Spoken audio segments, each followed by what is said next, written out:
코이카멘 IYS 시청자 여러분, 2023년 6월 5일 월 오후 2시 186차 방송을 시작합니다. 코이카멘 IYS는 나가자, 세계로라는 깃발을 높이 들고 세계 시민의 기치 아래 진실과 정의를 바탕으로 세계 평화와 인류 공영, 그리고 한반도 평화 통일을 지향합니다. 오늘은 세계의 친구 코이카멘으로 살아온 제가 유종근 박사 전 전북지사이고 김대중 대통령 경제고문으로 우리나라 IMF 탈출에 지대한 공을 하신 분이죠. 유종근 교수와 대담한 방송 자료로 한국국제연합단 코이카 역할에 대해서 알아보도록 하겠습니다. 안녕하십니까. 다문화 TVM 회장 유종근입니다. 다문화 사회 및 다문화 정책 등과 관련하여 명사들의 고견과 체험담을 듣는 특집 프로그램 다문화 인터뷰에서 오늘 모시는 손님은 한국교원대학교 송인엽 교수님이십니다. 송인엽 교수님은 코이카 창설 멤버로서 코이카에서 오랫동안 활동하시다가 퇴임하신 후에 지금 학생들을 가르치고 계시는데 이제 송인엽 교수님을 만나 뵙기로 하겠습니다. 안녕하십니까? 안녕하세요. 나와주셔서 감사합니다. 우리 시청자들에게 인사해 주세요. 네, 안녕하세요. 저는 한국교원대학교에서 국제협력을 가르치고 있는 송인엽입니다.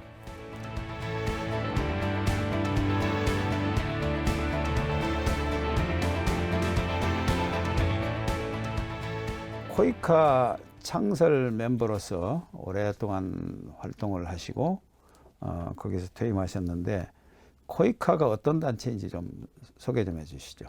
예, 코이카는 1991년도에 우리나라 정부에서 개도국들 경제사회 지원을 지원하기 위해서 1991년 4월에 국회에서 만장일치로 법에 의해서 설립된 정부 개발원조 전문기관입니다. 네.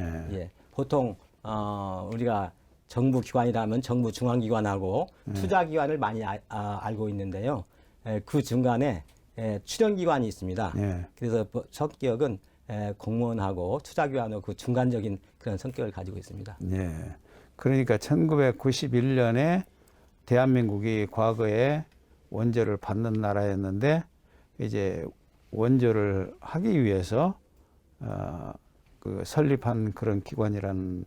그렇습니다. 네. 저희들이 1960년대, 70년대까지 우리 국민들이 열심히 일해가지고 우리 가난을 어느 정도 극복한 다음에 우리보다 못 사는 나라에 대해서 관심을 갖고 도와주자고 설립된 정부기관입니다.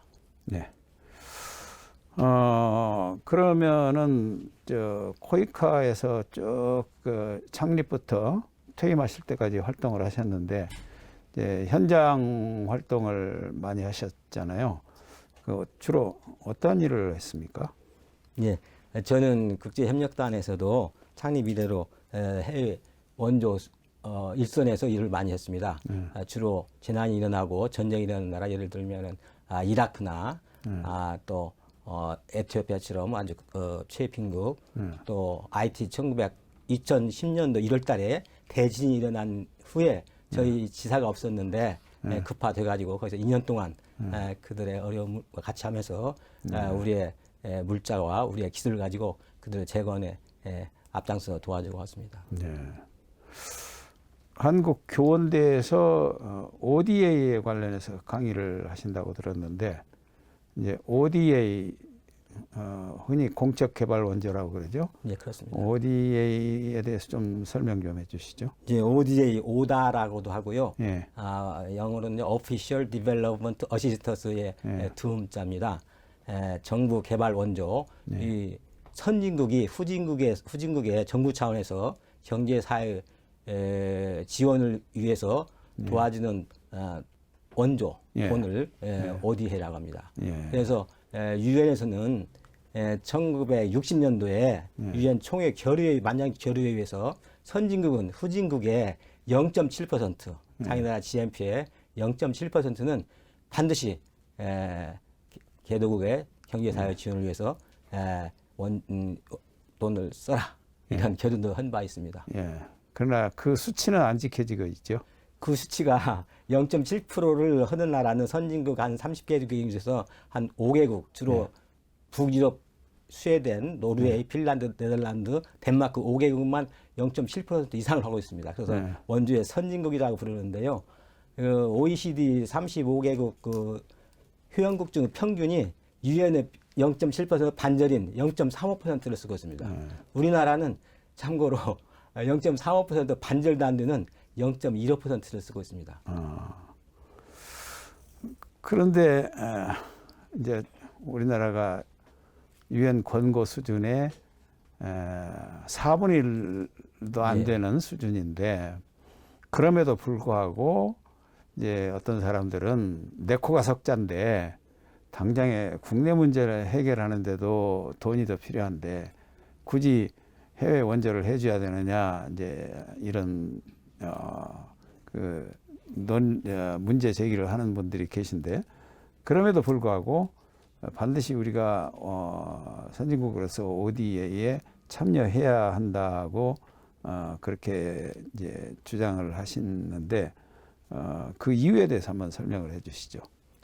예, 그런 주장하시는 분들 일리가 있습니다. 맞습니다. 그래서 우리 정부에서도 또 세계 어느 나라도 자국의 문제를 등한시하고 원조에 치중하지는 않습니다. 그래서 0.7% 많이 써야 0.7% 쓰고 우리나라 0.15%를 쓰고 있는데요. 우리가 우리 회장님도 말씀하셨다시피 우리 코도 석자인데 활동량도 있고 그 구태에 해주자 그런 주장도 있긴 한데요. 우리가 우리 것을 다 해결하고 난 다음에 남을 도와주자는 이야기는 도와주지 말자는 이나 마찬가지입니다. 선진국들도 자기들 문제가 다 있습니다. 그리고 우리나라는 특히 수출 의존형 국가이지 않겠습니까? 저희들이 원주를 해주면은 당장 우리 돈이 나가는 기는 맞지만은 그러나 우리 국격이 높아가고 대한민국 선진국이야 해서 우리 수출이 수출이 될 수가 있고 또 우리 기업들이 진출했는데도 국격이 높아지기 때문에 경쟁력이 그만큼 높아져 가지고 전체적으로 보면은 더 플러스적인 효과가 많다는 것이 경제학자들의 주장입니다. 네, 그렇게 말씀하시니까 생각나는데요. 2차 대전 끝난 후에 미국이 마샬 플랜이라는 정책으로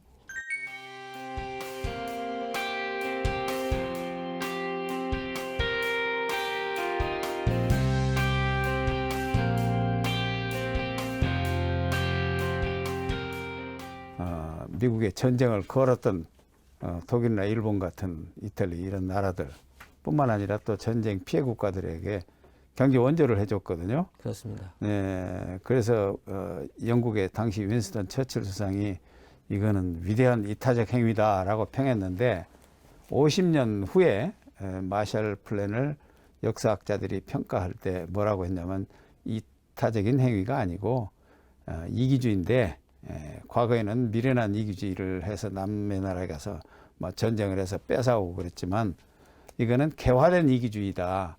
결국 미국이 마샬 플랜으로 그 2차 대전 일으킨 나라들 그리고 또 전쟁에 피해받은 나라들을 원조해 준 것은 미국 자국의 이익을 위해서 길게 보고 해준 거다. 이제 이렇게 평가를 했거든요. 그런 의미에서 본다면 우리나라가 외국에 이제 ODA로 이렇게 원조를 해주는 것이 길게 보면 개화된 이기주의다. 뭐 이렇게 평가할 수도 있겠다. 이런 생각이 듭니다.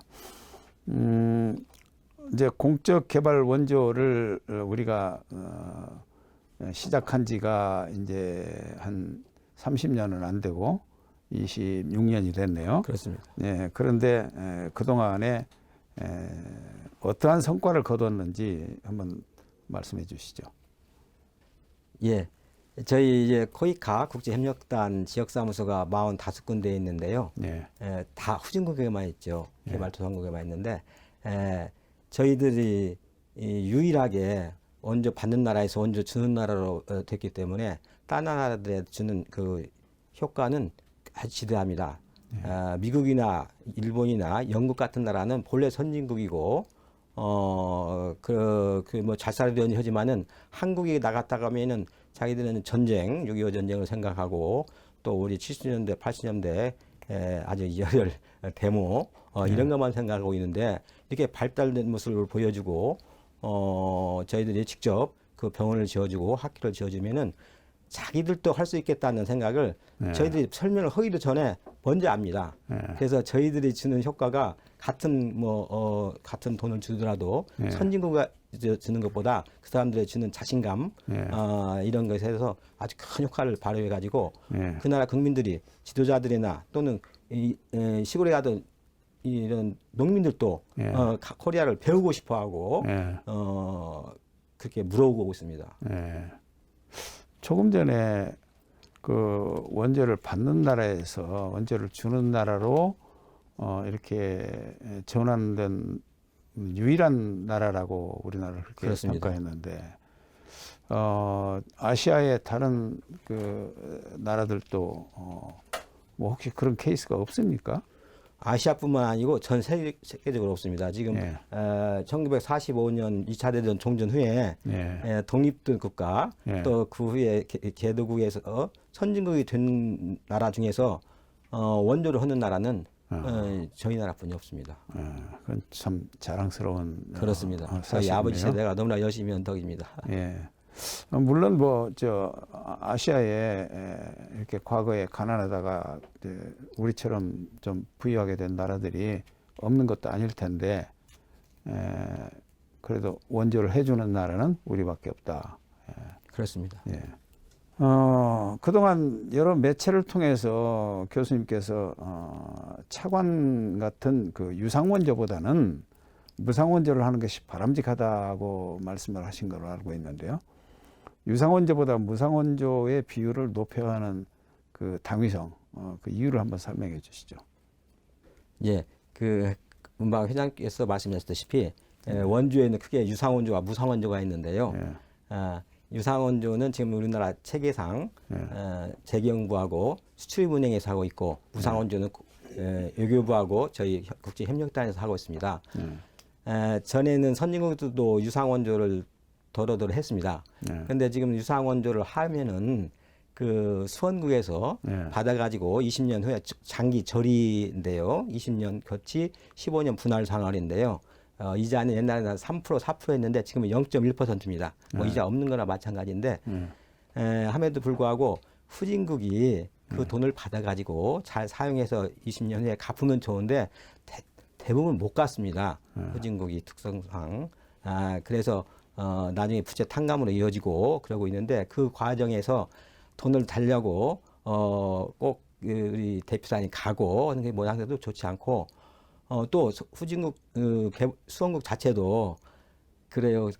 우리 뭐 그 수출입은에서 돈 주는 우리도 다 이자 내고 있는다. 그래서 별로 고마워지도 않습니다. 별로 고마워지도 않고 어떻게 뭐 고리대금 뭐 고리도 아닌데요. 절이대금인데 그런 인상도 주고 또 결국은 못 받는 케이스가 반절 이상입니다. 그럴 바에야 줄 때 무상원조를 주어서 주는 것이 더 효과적이지 않나. 전 선진국들은 지금 전부 다 유상원조를 없앴습니다. 유상원조가 있는 나라는 일본하고 이탈리아, 우리나라 이 세 나라 정도입니다. 2차 대전 이후에 세계은행, 소위 그 IBRD라고 세계은행이라고 그렇게 알려져 있는데 그게 이제 그 개발도상 국가들의 경제 개발을 돕기 위한 지원하기 위한 은행이거든요. 그렇죠. 근데 세계은행을 설립하고 각 그 선진국들이 이렇게 또 원조도 하고 이런 식으로 개발도상 국가들을 이제 지원을 해줬는데 한편으로는 세계은행이나 또 다른 정부 차관 등을 통해서 유상원조를 해주고 다른 한편으로는 무상원조를 해주고 했는데 지금 한 70여 년이 지났는데 그 학자들 평가는 경제 원조가 별로 그 수혜 국가의 발전에 도움이 안 됐다. 물론 한국 같은 성공적인 케이스도 있지만 전반적으로 볼 때 별로 성공하지 못했다 하는 비판이 있어요. 그런데 많은 경우에 아까 말씀하신 바와 같이 채무가 늘어나 가지고 이제 그거를 갚지 못해서 더 어려움을 겪는 경우도 있기 때문에 이제 앞으로는 원조를 해주되 어떻게 해주는 것이 수혜 국가가 참으로 발전하는 데 도움이 될 수 있는 것인가. 그냥 돈만 쏟아붓는 것이 최선이 아니고 돈을 어떻게 활용하는 것이 최선일까. 그거를 좀 더 고민해야 되지 않을까 이런 생각이 들었습니다. 맞습니다.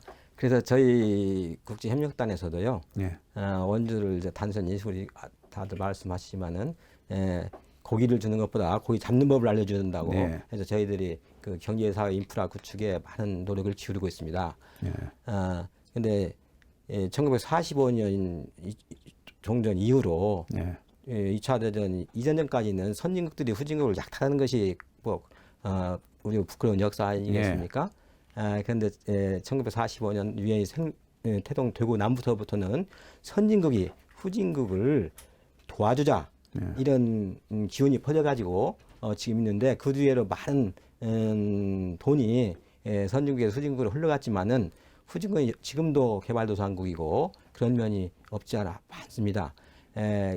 원주를 받아가지고 성공한 나라는 뭐 유일하다고 볼 수 없지만 가장 성공적인 나라는 대한민국밖에 없습니다.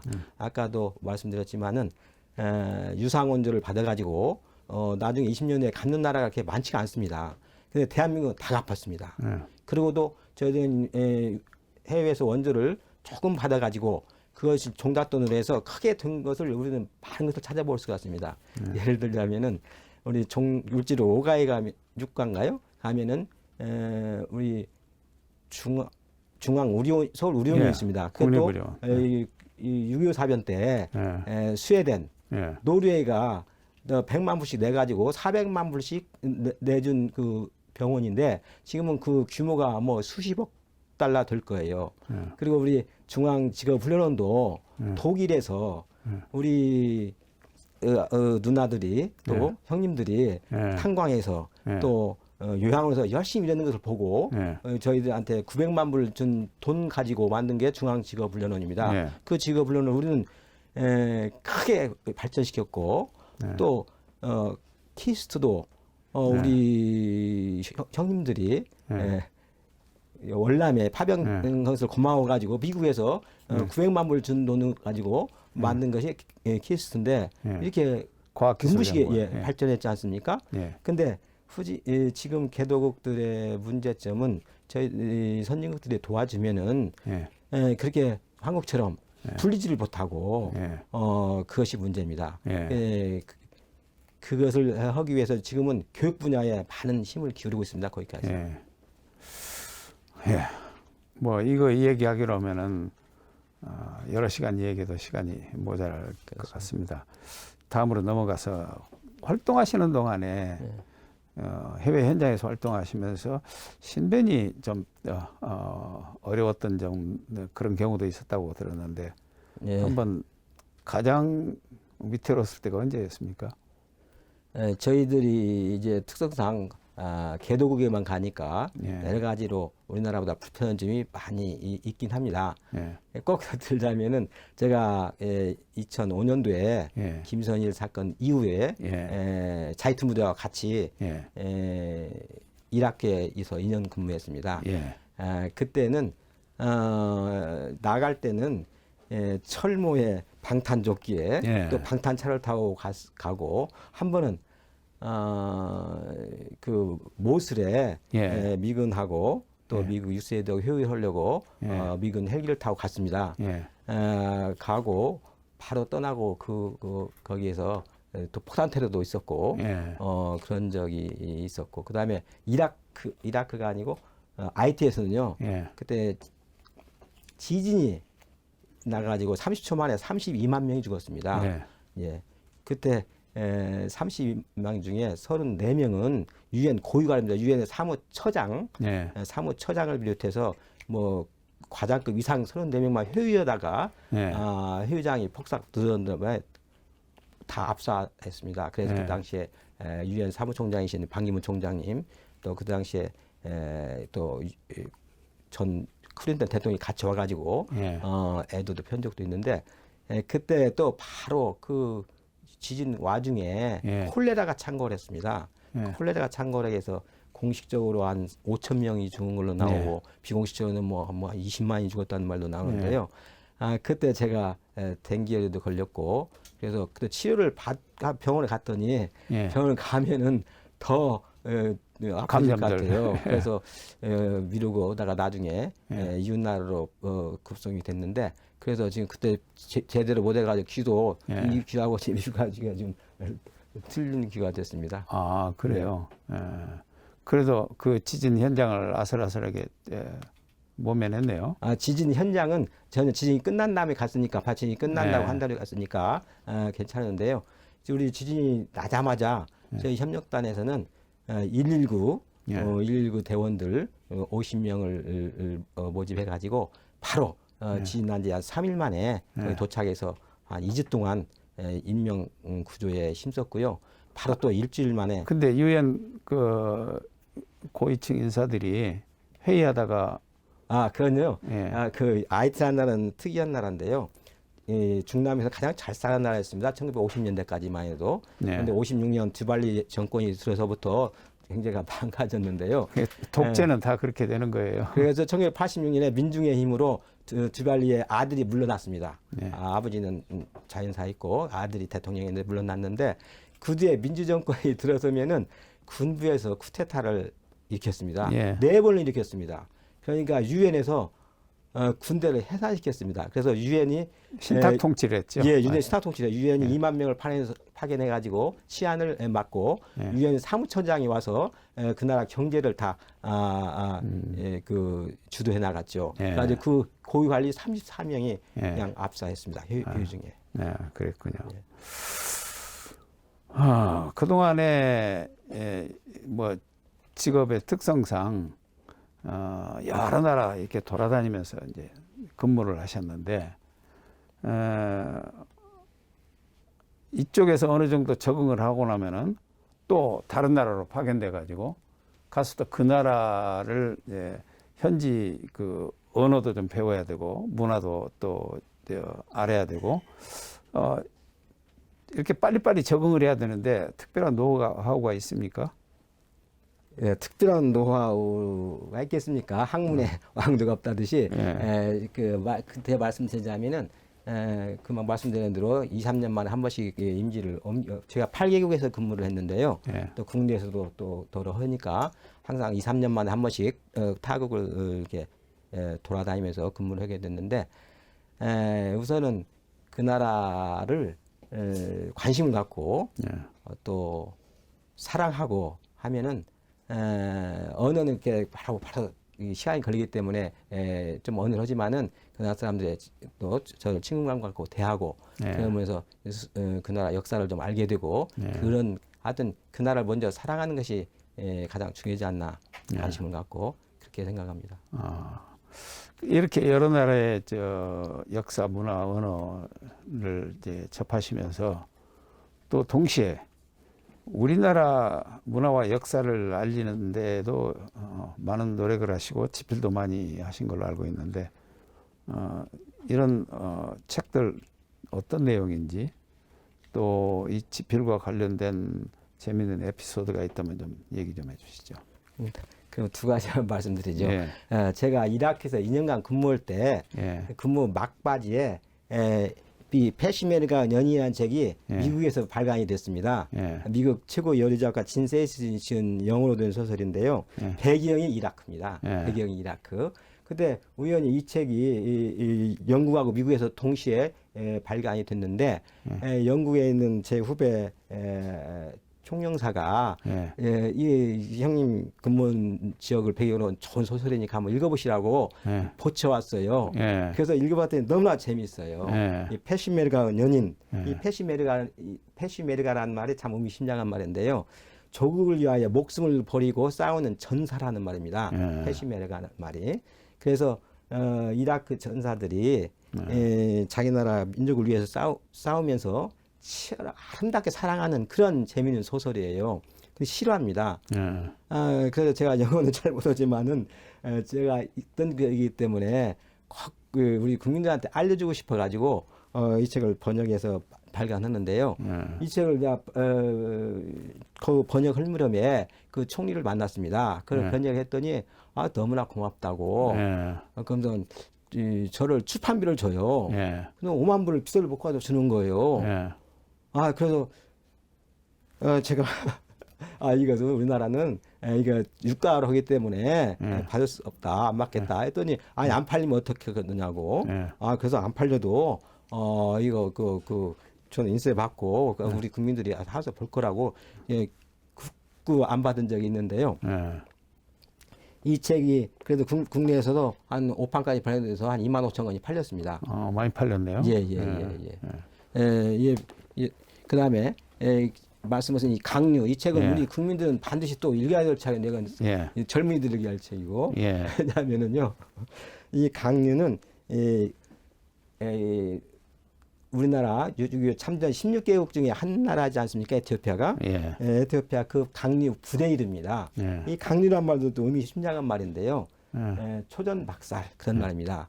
이 셀레시아 황제께서 파병하면서 파병 연설을 했는데요. 20만이 모였다고 그래요. 아디스아바바 시내에 주 에티오피아 여기 사절단이 쫙 있고 거기에서 너희 이 장병들이요. 일국이라고 나무나라라고 뒷장서지 말고 앞장서서 싸우세요. 왜냐하면 불우한 침략을 받은 것을 이웃나라 유엔 회원국이 도와주는 건 우리의 의무입니다. 여러분들 앞장서서 싸우시고 초전의 적을 박살내고 강류처럼 초전의 적을 박살내고 빨리 돌아오세요. 여러분 장병들 내가 보고 싶으니까 빨리 초전에 박살내고 열심히 싸워서 돌아오세요. 그러면서 부대에 훈을 줬는데요. 3년 동안에 이 부대훈을 실천했습니다. 이래서 253번 전투에 임했는데 253번을 다 이기고 700여 명의 사상자가 됐는데도 항복한 사람이나 시신이 방기된 사람도 없습니다. 이 사람들은 전쟁에서 이겨도 죽는 사람이 발생하고 정신이 없어 부대를 돌아오면은 너희 부대에서 그러면 너희들 갈 때 96명이 갔는데 너희도 왜 92명뿐이 안 되냐 하면 4명은 전사했습니다. 하면 말이 되지 않습니다. 전 사람을 업고 와야 이 기회에서 받아주지 방기된 채 그냥 오면은 받아주질 않았습니다. 아주 용맹한 부대였고 우리나라 이 국민과 생명을 보호하기 위해서 정말 자기 나라 이상으로 싸운 부대가 강류 부대였습니다. 정말 전설적인 얘기인데 한국 국민들이 이 에티오피아가 6.25 때 참전해서 우리를 위해서 싸워줬다는 것을 모르시는 분들도 많아요. 근데 이거는 남녀노소를 불문하고 꼭 알아야 될 일이다 이렇게 생각해서 이 책을 많은 분들이 읽어보시기를 저도 이 자리에서 권하고 싶습니다. 박근혜 전 대통령이 에티오피아 방문해서 이 내용을 가지고 연설을 한 걸로 알고 있는데 그렇죠? 예, 그렇습니다. 왜냐하면은 박근혜 대통령이 2016년도인가요? 그 방문할 때 그 비서관이 이 책을 권하고 또 이 책을 많은 분을 인용해서 거기서 많은 박수도 받았고 그랬습니다. 저 이 책을 쓸 때 어떻게 그 문교부 장관하고 이제 학교를 재주기 때문에 제가 교류가 있었는데요. 문교부 장관이 대통령한테 보고를 했어요. 그냥 대통령이 저를 보고 싶다고. 왜냐하면은 제가 이 책을 쓰면서 제가 좋은 시적 영감도 없는데 어떻게 쓰다 보니까 이 강류 부대에 주는 시를 썼는데 그 대통령이 그걸 읽어보시고는 너무나 좋아가지고 저를 불러줘가지고 그들의 많은 이야기도 나누고 그랬습니다. 이 강류 부대를 파견한 이제 지금은 고인이고 에티오피아가 이제 그 후에 혁명이 일어나고 여러 가지 정치적 변화가 많이 있었는데 당시에 에티오피아 하일레 셀라시에 황제가 그런 명령을 내리고 파병을 했는데 60년대 중반에 한국을 한번 방문해서 67년도에 왔었습니다.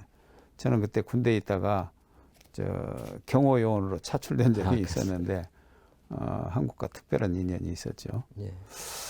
예, 다음으로 넘어가겠습니다. 최근에 관심을 갖고 계신 분야가 뭐 개인적으로 많이 있는 걸로 알고 있는데 좀 어떤 일을 하고 계십니까? 저는 이제 국제 협력에 대해서 이제 대학에서 이제 특강을 많이 요청하기 때문에 대학에서 관심이 많습니다. 국제 협력 분야에 대해서 예. 그런 분야를 하고 있는데요. 다문화 조금 관련이 있는데요. 예. 지금 우리나라 61세 만 60세 환갑 막 지난 사람 강명구라는 사람이 있는데 예. 그 사람이 지금 네덜란드 헤이그에서부터 9월 1일 날 지난 약 3개월 전이죠. 예. 82일째인데 9월 1일 날 출발해서 예. 유럽을 다 거치고 예. 지금 이스탄불을 거쳐서 이란, 우즈베키스탄, 키르기스탄, 중국 또 시느즈 예.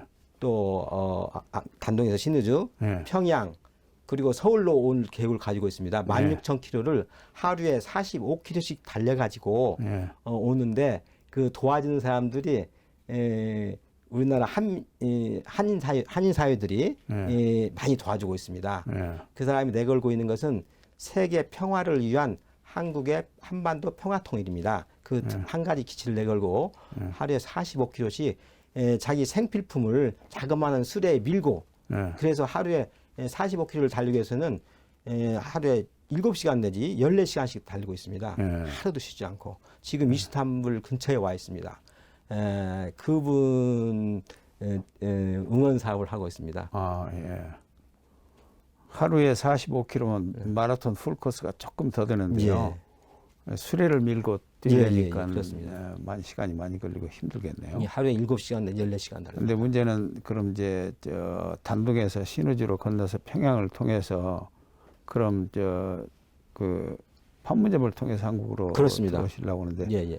북한이 그거를 협조를 해 줄 것인지 그건 뭐 아무도 모르는데요. 이분은 확신을 가지고 있습니다. 자기는 내거는 것이 평화 통일이기 때문에 이 단동에서 지금 뭐 북한하고 접촉을 가지고 있지 않다고 봅니다. 지금 여러 나라 언론에서는 자국을 통과할 때 자국의 방송이 되고 있습니다.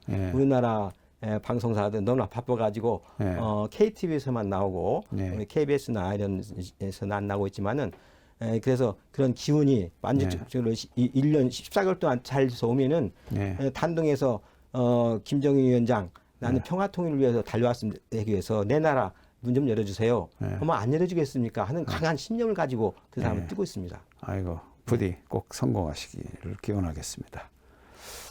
최근에 대한민국 5포 세대를 위해서 뭐 3포 세대, 5포 세대 하는 말들이 있는데 5포 세대를 위해서 청춘 데카메론 짙드세라는 책을 출판하셨는데 제목이 참 특이한데요. 어떤 의미이고 어떤 내용인지 좀 설명 좀 해주시죠. 청춘 데카메론 짙드세인데요. 우리 청춘에게 주는 17가지 저희 사랑의 이야기입니다. 데카메론이 알다시피 10개 이야기인데 보카치오의 보카치오가 10일 동안에 100가지 이야기를 썸으로써 중세 암흑시대를 타파하고 문예 부흥시대로 넘겼다는 그 책인데요. 전 100가지 이야기는 못하고 17가지 청춘, 지금 우리 청춘들이 너무나 많이 고민이 많다고 그래요. 그래서 뭐 3포 세대 안타깝게도 취업을, 연애를 포기하고 결혼을 포기하고 출산을 포기하고 또 5포 세대라고도 하지 않습니까? 나가서 취업을 포기하고 내 집 마련을 포기하고 뭐 7포 세대, 뭐 헬류소이라는 말도 나오는데 그 젊은이들한테 제가 이제 대학에 있다 보니까 너무나 고민들이 많아서 그 사랑의 이야기를 주면서 이 짙드세가 좀 특이한데요. 이게 뭐 달리 아니고 지순한 사랑과 뜨거운 민족혼으로 세계를 향하여 이 인생은 마라톤이기 때문에 지금 어렵지만은 이 어려움을 이기고 나가면은 근본적으로 사랑을 품고 또 민족혼을 품고 또 세계를 품으면은 풀리게 되어 있다. 이런 걸 주기 위해서 저에게 주는 젊은이들한테 주는 17가지 사랑의 이야기입니다. 예. 아주 참 좋은 책을 쓰셨네요. 지금 이제 4차 산업혁명의 시대에 접어들었는데,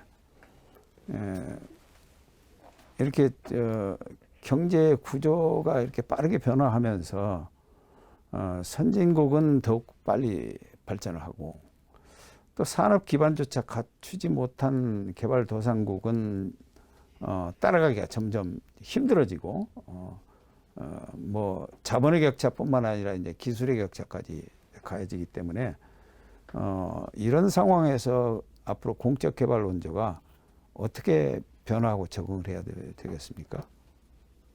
그렇습니다.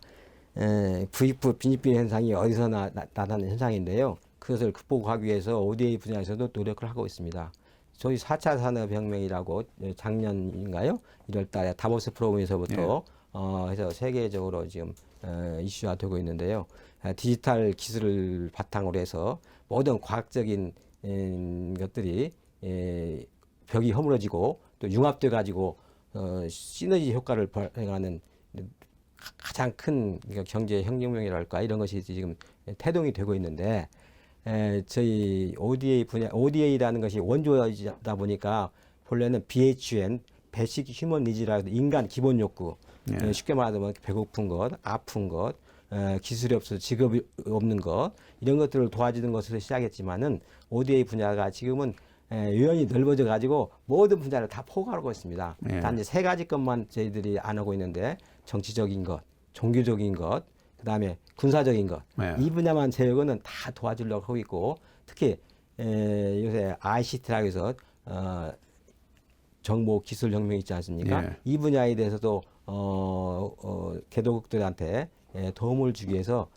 정부 개발, 정부 원조뿐만 아니고 사기업, 앞서가는 사기업들의 협업을 해서 개도국들한테도 그 정보통신 그런 기술 분야에도 도와주려고 그런 비율을 높여가고 있습니다.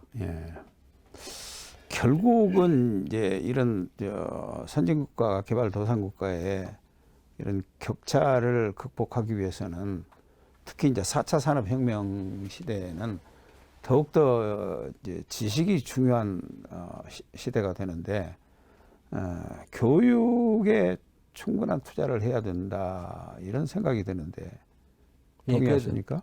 예, 저희 협력단에서도 교육 분야의 중요성을 또 저희 나라가 뭐 인적 자원도 풍부지 않고 경제적인 그 캐피탈도 없었지만은 부모님들의 높은 학교열로 이렇게 가장 큰 성공적인 사례이지 않습니까? 그래서 저희들도 다른 나라에 비해서 교육 투자에 외국 사람들 데려다가 교육을 시키고 우리 전문가를 세계 개도국에 파견해서 현지에서 가르치고 하는 분야에 타 원조 기업마다 비율이 높습니다. 그래서 1년에 한 6천 명 정도를 해외 정책자, 기술자, 과학자들을 우리나라에 가지고 교육시켜주는 프로그램을 지금 시행하고 있습니다. 제가 전에 한번 자료를 검토해 봤더니 한국과 그 중남미 개발도상 국가들, 이제 성공한 케이스인 한국과 그 당시 이제 성공하지 못한 케이스인 중남미 개발도상 국가들이 교육 투자하는 양상을 보니까 한국은 초중고등학교에 훨씬 더 많은 투자를 했고, 그리고 이제 대학교는 정부 투자도 있었지만 또 학부모들의 부담이 상당히 많았었어요. 근데 그 중남미 그 실패한 국가들을 보면은 대부분의 국가의 그 교육 투자가 대학교에 집중돼 있었더라고요. 결국 그거는 상류층 자녀들을 위한 투자를 했다는 얘기인데, 결국 일반 국민들에 대한 교육 투자를 폭넓게 하지 못해 가지고 실패한 것 아닌가 이런 생각을 해봤어요. 그래서 이렇게 교육 투자를 더욱더 강조할 필요가 있다 이렇게 생각을 했습니다. 그렇습니다. 그래서 새천년 개발계획 MDG라 해서 유엔에서 2000년도부터 2015년까지 8대 지표를 발표했는데요. 또 그 분야로 선진국들이 우리나라를 포함해 가지고 투자를 했는데 거기에는 국민학교 프라이머리 스쿨은 선진국에서 후진국에 어떻게 해서 도와주자. 그렇게 했습니다. 예. 저희 그 방송이 다문화 방송입니다. 가장 모범적인 다문화 사회를 만드는데 기여하자는 것이 저희들의 목적인데, 그리고 이제 다문화 사회로 변화하고 있는 것은 세계적인 추세고 거슬 수 없는 추세인데, 아직도 우리나라 사람들 중에서는 이렇게 개발도상국에서 온 이주민들, 소위 우리보다 좀 가난한 나라에서 온 이주민들을 차별의 시선으로 바라보는 경우가 많이 있습니다. 우리나라가 모든 것을 돈으로 평가하는 그런 좀 유감스러운 경향이 있는데, 이런 그 차별적 시선으로 바라보기 때문에 발생할 수 있는 사회적 갈등 같은 거, 이런 걸 해소하기 위해서 우리가 어떤 노력을 해야 된다고 생각하십니까? 그 분야를 위해서 정부도 많은 노력을 지금 이제 많이 더 확대해가고 있는 걸로 알고 있고, 특히 TVM에서 그런 역할을 주도적으로 하기 위해서 개국된 걸로 알고 있습니다. 아마 그 크게 기여리라고 보는데요. 근본적으로는 사람은 평등하다. 그리고 사랑하는 마음을 가지면은 또 장기적인 면, 개독 사람들이 오면은 열심히 살려고 왔는데 좀 마음에 안 드는 점도 분명히 있겠죠. 그것을 우리가 옛날에 또 그랬고 지금도 우리 나가 있는 분들도 그런 거 당하고 있다고도 하는데, 해서 근본적으로 사랑하는 마음을 가지고 잘 대하면은 그 사람도 더 일을 더 잘하게 되고 이익이 되고 자기에게도 또 국가의 이미지가 많이 올라갑니다. 한 사람을 잘하면은 그 사람이 가서 자기 나라에서 말을 하게 되어 있습니다.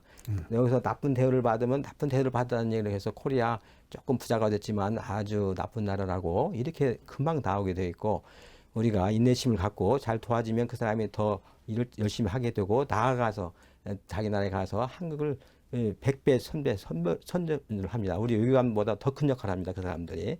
그래서 좀 조금 장기적인 눈으로 또 더 사랑스러운 눈으로 그렇게 바라보면은 해결이 되지 않나. 또 그런 쪽으로 또 우리 정부에서도 우리 TVM에서도 해주시니까 잘 되리라고 보고 있습니다. 네, 알겠습니다. 끝으로 그 교수님이 걸어오신 그 길을 나도 한번 가봐야 되겠다.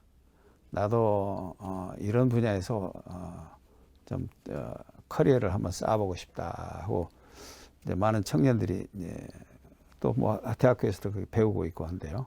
그 청년들에게 권고의 말씀을 좀 부탁드리겠습니다.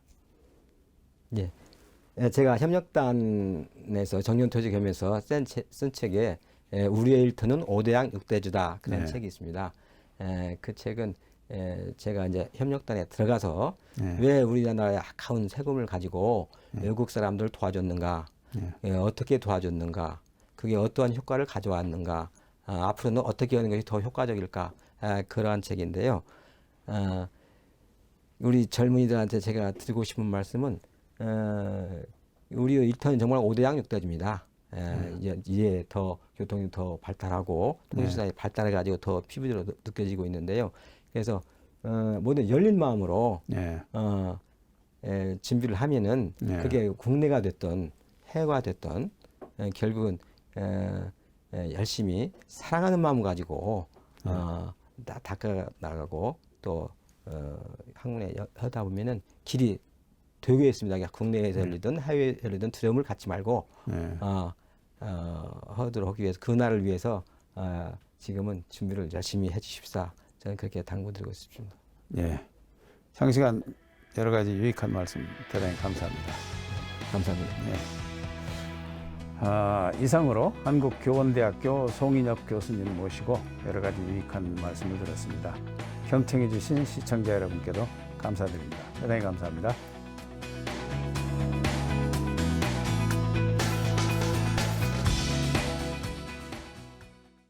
제가 1991년 4월 코이카 창립 때부터 2023년 4월 정년퇴임, 그리고 한국교원대학교와 청주대학교에서 5년 동안 국제협력 담당 교수, 그리고 강명구 평화마라톤의 응원 6년간의 경험을 바탕으로 그동안 제가 책이 우리의 터는 5대양 늑대주다, 이런 책이죠.